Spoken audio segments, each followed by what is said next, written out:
Mon prochain invité a cambriolé des chansons aux autres artistes pour faire son nouvel album. Voici le gentleman cambrioleur, Garou.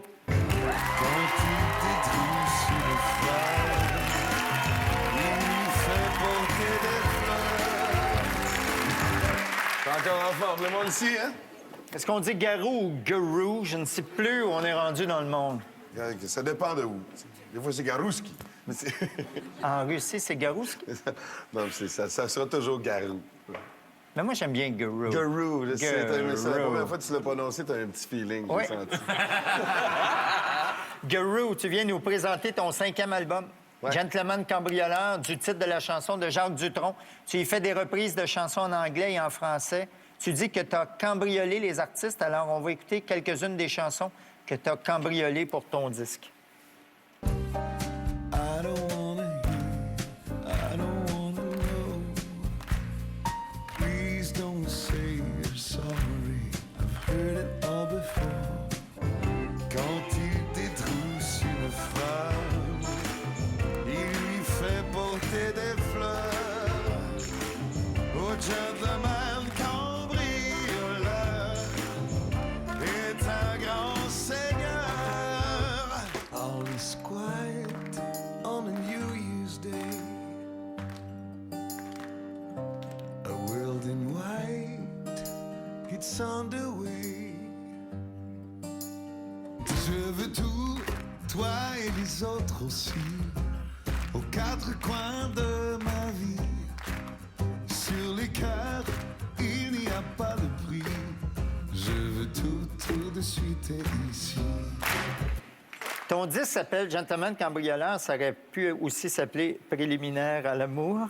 Oui, c'est très chambre à coucher quand même. Oui, mais Ouais. au moment où tu viens pour t'assoupir ou t'assouplir, tout à coup, tu tombes là-dessus.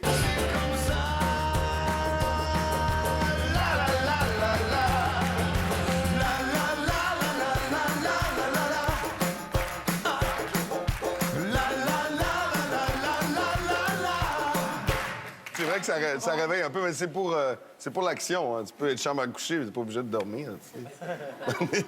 Mais Garou, pourquoi tout le monde fait des disques de reprise? Est-ce que c'est plus facile? Est-ce qu'on a fait le tour de tout ce qu'on peut composer avec 8 notes?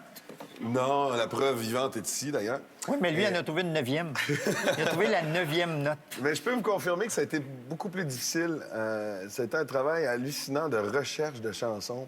Fait que j'ai écouté beaucoup de chansons. J'ai fait plusieurs chansons que je connaissais même pas. Donc, j'ai pris des risques. J'ai transformé des chansons, évidemment. J'ai chanté d'une autre façon aussi. Je suis allé retrouver l'essence du mot crooner, puis j'ai essayé d'en faire une façon de moderniser un peu le terme à ma façon. Garou cambrioleur. Tiens. Depuis que Renan Angelil l'a perdu au casino, qu'est-ce que tu veux? Avant, j'étais cabrioleur. Là, maintenant, je suis cambrioleur. Gentleman cambrioleur sera lancé simultanément au Québec, au Canada, en France, en Suisse, en Belgique, en Pologne, au Liban, en Russie. Tu reviens d'ailleurs de faire une tournée mondiale d'1 an et demi qui t'a mené, entre autres, à Madagascar, en Arménie, en Ukraine. Tu dis que ton cadeau de l'année, ça a été l'Arménie. Pourquoi? C'est très impressionnant d'aller là-bas. Yerevan, c'était... déjà, je savais pas à quoi m'attendre, donc j'arrive à l'aéroport, tout le monde me saute dessus, puis en plus, j'ai vraiment l'escorte présidentielle, mais ça, c'est le côté glamour, mais en même temps que tu te demandes qu'est-ce que tu fais là. Mais c'est fascinant. On a fait une visite, on s'est promené beaucoup. Il y a 12 millions d'Arméniens dans le monde, il y en a 3 millions seulement en Arménie, tu sais. Et donc, il y a 3 fois plus d'Arméniens outside of Arménie. Puis, ils ont un alphabet juste à eux autres qui n'a rien à voir avec le reste, leur propre langue. C'est vraiment un monde, une bulle à eux, puis c'est formidable comme ça. Madagascar aussi, c'est le 2e plus pauvre pays au monde. C'est une chance inouïe de pouvoir se promener comme ça dans le cadre des tournées, puis d'amener du bonheur, mais aussi rencontrer des... Moi, quand j'étais tout petit, je voulais être archéologue, puis je m'amuse à dire que c'est mes tournées d'anthropologie, tu sais, à me promener de pays en pays comme ça, puis rencontrer des gens. Mais là, tu es une vedette internationale, tu es connu même dans les pays d'Europe de l'Est. Pourquoi reviens-tu au Québec? C'est juste que le Québec, c'est sûr que quand je reviens, c'est comme quand tu rentres à la maison, tu n'as pas envie de travailler. Fait que le Québec, pour moi, c'est clair que c'est la maison, ça ne sera jamais autre chose. Je refuse de dire que j'habite Tu as Paris. jusqu'au 15 décembre pour mettre tes pneus d'hiver, hein, je te juste avertir. J'ai réussi à faire ça, là. À Madagascar, tu as chanté devant le président à l'île Maurice. Tu as créé un embouteillage monstre. En Russie, tu as chanté dans des salles d'opéra fabuleuses. Au Liban, il y avait des snipers postés sur les toits parce que le premier ministre assistait à ton concert. Et le président. Et le président. Mais tout Es-tu le reste rendu le capitaine Bonhomme de la chanson? J'allais dire, justement, il n'y a rien de vrai là-dedans. Mais c'est vrai qu'on était là, puis comme le président et le premier ministre venaient, c'est la sécurité normale pour eux autres. Donc, il y a du monde qui frappe dans les appartements, puis qui disent, tu sais, qui arrivent avec les fusils, puis qui disent, on rentre chez vous, on va sur le balcon, parce qu'on a spoté votre balcon. Donc, c'est un festival, puis là, tout le monde se pose partout sur les toits des maisons environnantes. Et donc, au début, j'avais l'équipe qui était bien nerveuse. Puis je leur ai dit, non, le monde, ils sont plus calmes grâce à ça, parce qu'ils sont rassurés.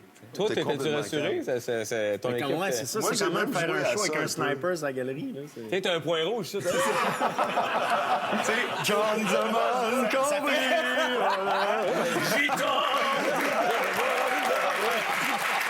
Ça fait changement du polo sport. Il y a des jeux de lumière, tu te dis, voyons, mon éclairagiste, il est viré fou. En plus, j'ai joué à ça parce qu'à un moment donné, je suis sauté en bas du stage, chose qu'il m'avait recommandé de pas faire, puis je suis allé vers le président. Je suis posé, tu sais, aller serrer la main, mais je suis allé chanter devant, genre, t'as-tu du fun dans la vie, là?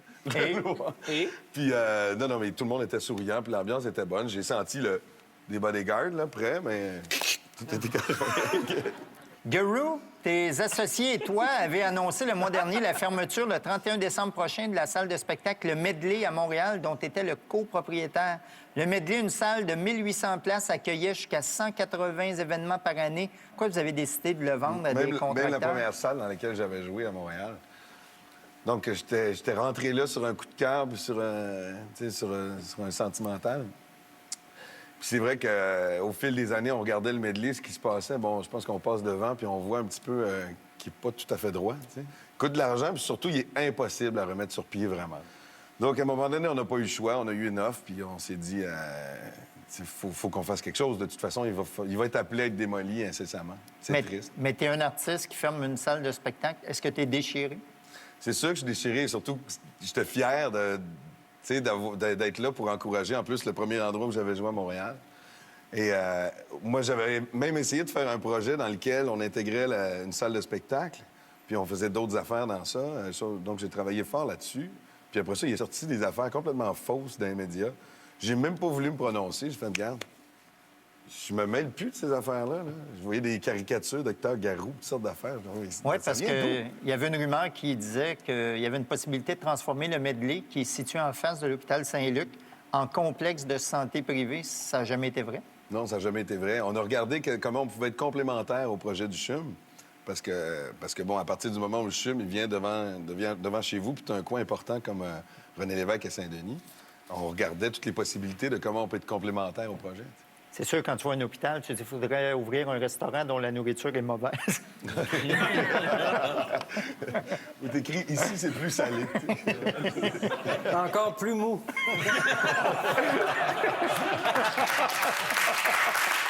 J'ai trouvé le nom au bon Jello.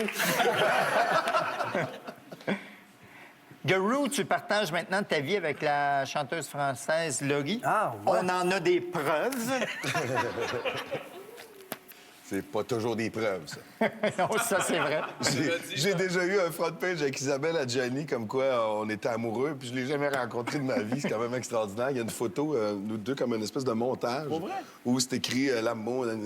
Ils m'ont fait ça avec Angelina Jolie. Je sais ce que tu vis. Ça doit être tough, hein? Donc, tu partages ta vie avec Laurie. Très bon choix. Tu es devenu son gérant. C'est la première artiste que tu as décidé de produire sous ton étiquette. Je suis pas devenu son gérant, mais je suis devenu son producteur au Canada. T'as pas peur de mélanger amour et travail? Non, parce que de toute façon, on se parle de notre travail pendant qu'on vit l'amour, tu sais.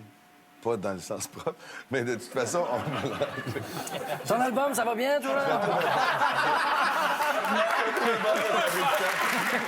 Ça s'appelle rentrer dans son argent.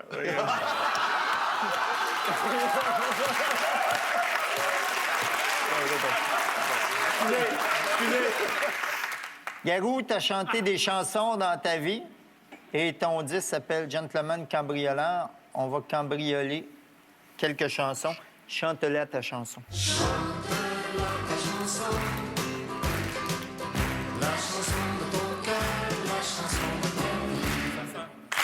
Alors, on veut savoir quelle chanson tu chanterais selon les circonstances. Tu te lèves le matin, tu chantes quoi? C'est assez blues le matin dans le réveil, là, tu sais. Il y a les fameux blues là, de 12 bars, là. I woke up this morning. Ah ouais, t'es comme ça. Ça commençait tout le temps de même, on dirait, dans les champs de coton. I woke up this morning. Faut se lever à un moment donné. T'atterris en France, tu chantes quoi? Je reviendrai à Montréal.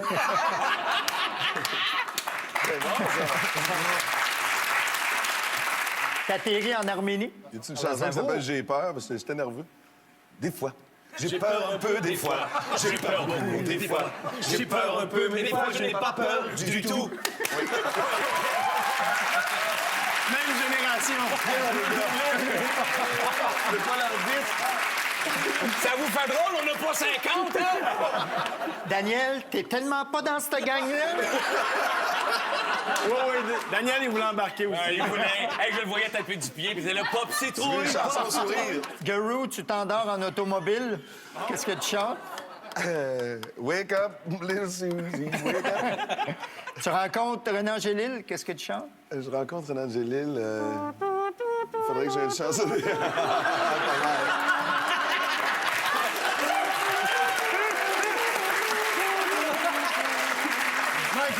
Michael. C'est une chanson de merci, là, mais ça me venait pas. T'es en train de faire l'amour. Tu chantes quoi? What tu couses?